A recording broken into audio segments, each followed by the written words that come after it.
They thought his land was theirs to take. An entire neighborhood, 35 homes, sprang up on the soil his family had owned for generations. The HOA smiled, powerful and untouchable, certain no one could stop them. But beneath the surface, something dangerous was waiting. A hidden force, controlled only by the man they had tried to erase, was held back by his hands alone. And when he decided enough was enough, the cost of their arrogance came rushing toward them.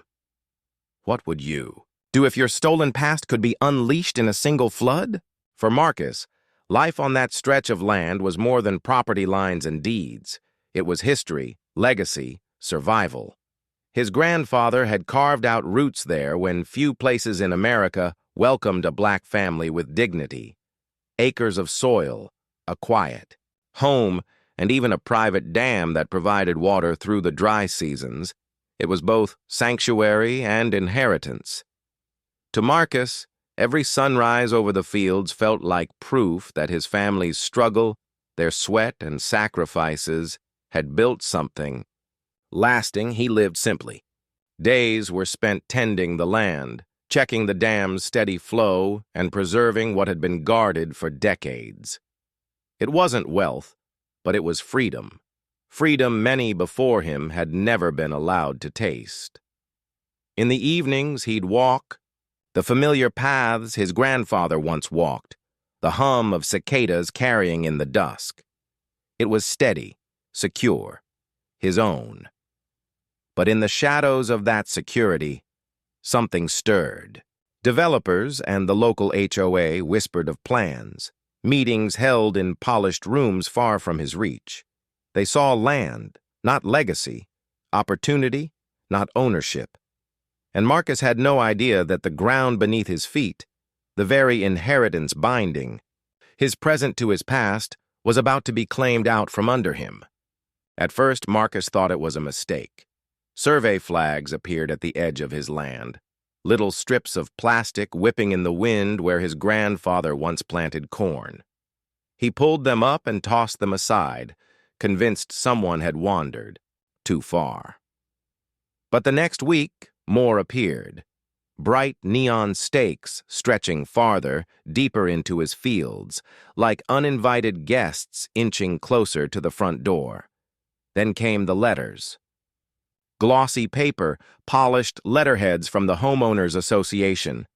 They explained, so matter-of-fact, that his land was now part of a planned community development. Words like easement, rezoning, and eminent domain filled the pages. But beneath the legal jargon, the message was cold and unmistakable. Your land is no longer yours. Marcus knew what this was. He had seen the way land was stripped from black families before, through loopholes, intimidation, and courts that rarely sided with men like him. He fought back, filing appeals, writing to officials, trying to prove that his deed was legitimate, that his heritage couldn't be paved over. But the system moved in slow circles, while construction crews moved in fast, with bulldozers and nail guns. Within months, the sound of hammers echoed across his property. Shiny trucks rolled in and out, framing houses where his family's orchard once bloomed. 35 houses rose up like an occupying army, and the HOA stood proudly at ribbon-cutting ceremonies while Marcus watched from the edge of his own fence line. His protests were ignored. His calls went unanswered. To them, he wasn't a man, just an obstacle to be dismissed, forced out, or priced away. Neighbors changed too. Where once there was quiet respect for the man who had lived there for decades, now came suspicion. Some whispered he didn't fit in. Others left notes, not welcoming messages, but veiled warnings. Keep back from the new homes. Don't bother the residents. Racism wasn't written in the contracts, but it was scratched into every encounter. Developers smiling as if they'd done him a favor. Board members talking down to him, explaining property law as though he couldn't possibly understand. The unspoken, bitter truth. They believed he should be grateful just to stand near what they had built. Marcus swallowed his anger, but each morning he walked past the dam, his dam, that now overlooked a neighborhood perched defiantly on stolen land. He remembered his grandfather's words, "Water sustains, but water also destroys." Downstream, those neat rows of unfinished driveways sat directly in the path of its release. The HOA might have thought they had written the final chapter, but Marcus knew something they didn't. For all their arrogance, for all their legal documents and signatures, their foundation sat on borrowed time. And it was his choice when the clock started ticking. Would he let them continue? Would he allow history to once again erase his family's name from the soil they bled for? Or would he use the one weapon nobody could take from him, the water waiting in silence, pressing against that dam stronger every day? The night was quiet, heavy with the weight of a storm that hadn't yet broken. Marcus stood by the dam, the moonlight splintering across the dark water that pressed against the concrete. Behind him, the stolen neighborhood glimmered, porches lit, families tucked into houses raised on the bones of his land. He saw manicured lawns where once his grandfather had tilled the soil with cracked hands. Every nail, every brick, every light was a reminder that his history had been erased in their pursuit of profit. He tightened his grip on the rusted wheel that controlled the gate. For weeks he had fought to keep calm, even while the world dismissed his claims as trivial, as if generational theft could be excused by paperwork and signatures. He had been laughed at, ignored, treated like a relic standing in the way of progress. Now the progress was about to meet the truth. As he turned the wheel, there was a groaning sound, the strained voice of iron meeting water. Slowly, then faster, the gates yawned open. A torrent surged forward, dark and unstoppable. It tore through the channels, rushing down toward the valley where the new homes stood. Within minutes, the neat order of streets and cul-de-sacs began to drown beneath the flood. The water devoured everything it touched. Driveways, fences, sidewalks still smelling of wet cement.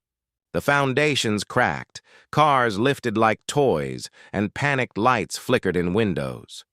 Families stumbled outside, screaming in confusion as the land they thought was theirs betrayed them. The silence of injustice was broken by the roar of "Release!" Marcus stood still, chest heaving, watching it unfold. He wasn't smiling. This wasn't joy. It was fury, grief, generations of frustration unbound in one shattering act. In that moment, the roles had reversed. The HOA no longer held power. The land remembered who it belonged to, and it was no longer silent. But as the waters rose, one question burned louder than the flood itself. Had Marcus finally reclaimed justice? Or had the weight of that night written a new tragedy he could never escape? When the waters finally calmed, the neighborhood stood in ruins. Streets that once boasted of progress were cracked and hollow, their bright walls smeared with mud. The HOA, the developers, the officials who had smiled at ribbon cuttings, all of them now pointed fingers, scrambling to explain how their empire had washed away. But Marcus didn't need explanations. He had lived the truth. For years, his voice had been ignored, diminished, erased. That night, the water simply made visible what had always been there, a system that valued profit and power over justice and humanity. Marcus paid a cost, of course. To some, he was branded reckless, dangerous, even criminal. Few cared to ask why a man would be driven to such a breaking point. Fewer still asked what it means for a black family to hold land for generations, only to lose it at the stroke of a pen from people who never carried its weight. This wasn't just one man's flood. It was the flood of centuries, stolen acres, broken promises, communities uprooted and paved over again and again. Marcus's story is a reminder that racism isn't always shouted. It's also signed into contracts, hidden inside laws, swept under paperwork until lives are washed away. With the ink, the land never forgets, history never forgets, and silence never protects. So the question doesn't sit with Marcus, it sits with us. How many more families must watch their legacy stolen before we call it what it is? How many more floods, literal or symbolic, before we decide the ground we stand on belongs to everyone equally? Because until that day comes, the water will keep rising.